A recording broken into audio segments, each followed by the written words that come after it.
So I'd say I've been relatively lucky in terms of how it's impacted me, like with my work.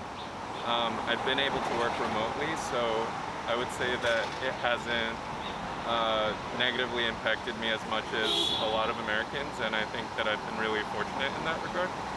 Um, and I do feel like bad for people who haven't had it as easy, because I think a lot of people are really suffering out there.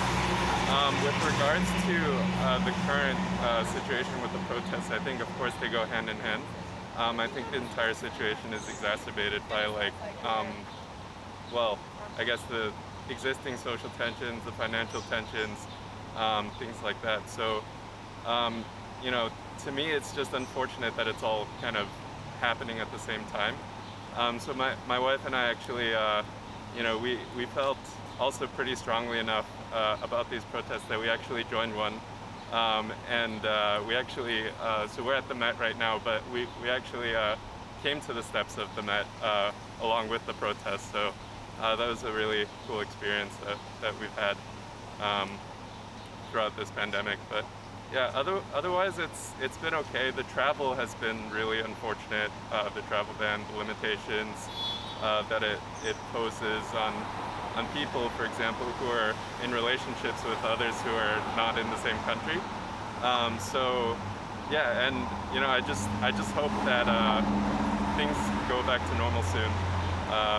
And that we're able to resume our everyday lives. Well, I think overall,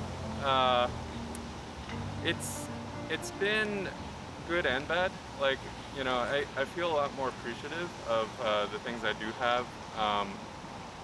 The fact that everyone I know has been relatively healthy. The fact that I have more time to kind of reflect and be with family. So those are all good things that have happened. It does kind of take an emotional toll when you think about just like everything else that's happening. So I think it hasn't it hasn't been one way or the other. It's sort of like um, you have this responsibility to help those who are really having a hard time, but at least you're kind of still in a lucky enough place to be doing okay. Yeah.